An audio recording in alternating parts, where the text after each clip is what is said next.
Hello guys, आज हम बात करने वाले हैं सेंटर ऑफ मास के बारे में। कुछ सोच रहे होंगे कि अपने पास में केमिस्ट्री के बीच में डायरेक्ट फिजिक्स ने कैसे एंट्री ले ली है, बट एक एक्सपेरिमेंट अपने पास में बहुत अच्छा एक्सपेरिमेंट है, क्योंकि फिजिक्स ऐसा सब्जेक्ट माना जाता है कि उसको जितने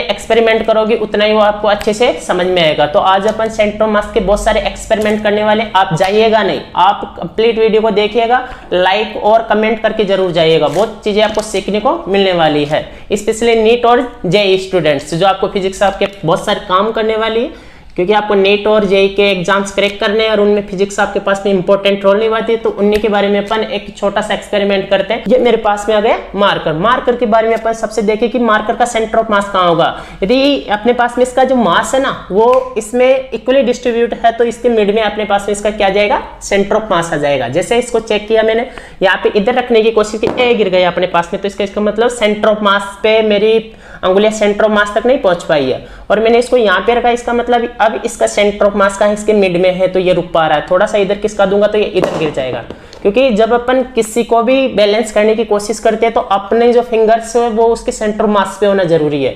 यानी अपने फिंगर्स के जस्ट ऊपर उसका क्या होना चाहिए, सेंटर ऑफ मास होना चाहिए, तभी वो इंस्ट्रूमेंट अपने पास में रुक सकता है। सेंटर ऑफ मास जरूरी नहीं है आप यहाँ से स्टार्ट करो तभी पकड़ में आ सकता है, आप किधर से भी स्टार्ट कर सकते हो, आपको सेंटर ऑफ मास तक पहुंच सकते हो। इसके बाद में अपन इसको हटाते हैं, दूसरा एक्सपेरिमेंट करते हैं। नेक्स्ट एक्सपेरिमेंट आगे बॉल। यह आपके पास में इंटरनेशनल नेशनल क्रिकेट के मैच होते हैं उनकी बॉल है, ठीक है। बहुत सारे सोच रहे होंगे सर जी कहाँ से ले आए आज ये बॉल, आप खुद पता लगाए कहाँ से ला सकते, कमेंट करिए, कमेंट में जवाब दूंगा आपको मैं, ठीक है। अब अपन चलते हैं इसके बारे में कि इसका सेंटर ऑफ मास अपने पास में इसका मास इक्वली डिस्ट्रीब्यूटेड है, तो इक्वली डिस्ट्रीब्यूट होने की वजह से इसका सेंटर ऑफ मास इसके अंदर होगा, अपने पास में बॉल के बीच में होगा। यदि अपन इसको ऐसे रोके तो ये अपने पास में रुक गई बॉल, इसका मतलब ये है अपने पास में फिंगर्स है, ये अंगुलियां हैं, उन ये अंगुलियों के बीच में मिड में अपने पास में क्या आ रहा है, इसका सेंटर ऑफ मास आ रहा है। मतलब अंगुलियों के एकदम सिद्ध में क्या है इसका सेंटर ऑफ मास, तो ये रुक पा रही है। थोड़ा सा साइड में करके रोकेंगे तो ये नहीं रुक पाएगी, इसका मतलब सेंटर ऑफ मास इसका क्या हो गया, अपने पास में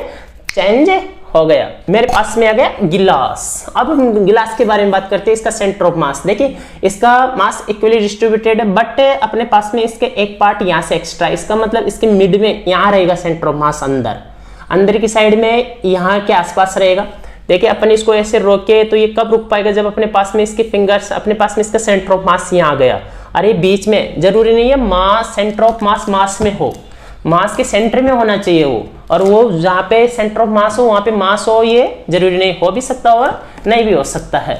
तो जैसे मैं इसको रोकूं, यहाँ पे रखा मैंने, तो ये इसको मैंने ये गिर गया, क्यों, क्योंकि इसका सेंटर ऑफ मास यहाँ पे है, तो सेंटर ऑफ मास होने की वजह से बैलेंस ही नहीं बना पाएगा अपने पास में।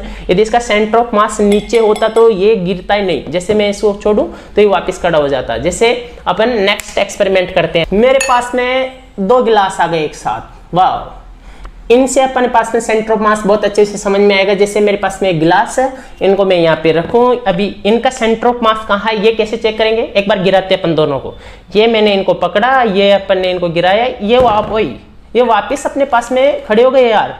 देखो ये यहाँ पे इसको गिराया मैंने, छोड़ दिया, कोई मैं कुछ नहीं कर रहा हूँ, ये देखिए आपके पास में फिर खड़े हो गए, ये छोटा, ये फिर खड़े हो गए। इसका मतलब ये है अपने पास में कि इनका सेंटर ऑफ मास तो इसके मिड में है ही नहीं, इसका सेंटर ऑफ मास पेंदे में है। इसके इन दोनों गिलास का सेंटर ऑफ मास कहाँ है, पेंदे में है। और वो इनका जो यहाँ पे देखिए अपने पास में मास बढ़ा के फिर सेंटर ऑफ मास को नीचे लाया गया है, ताकि ये गिलास कभी गिरे नहीं, ठीक है ना। जैसे जहाज वगैरह चल रहे होते हैं उनमें ये यूज लिए जाते हैं मोस्टली, तो वहाँ पे अपने पास में इसके जब ये तभी भी अपने पास में जहाज हिले तो ये हिल के रह जाए, ये अपने पास में गिरे ना। जैसे अपन ने छोड़ा तो ये वापस अपने पास में क्या हो गए, खड़े हो गए। तो इनका सेंटर ऑफ मास अपने पास में पेंदे में होता है। स्पेशली आप ध्यान रखना ऐसे गिलास का, ये गिरते क्यों नहीं, क्योंकि आपसे कभी कोई पूछे तो बताना है कि इसका सेंटर ऑफ मास नीचे अपने पास में पेंदे में चले जाता है। जाते जाते एक्सपेरिमेंट के बारे में रिव्यू जरूर देखे जाए, और ऐसे एक्सपेरिमेंट और वीडियोस देखने के लिए चैनल को सब्सक्राइब कीजिए। Thank you.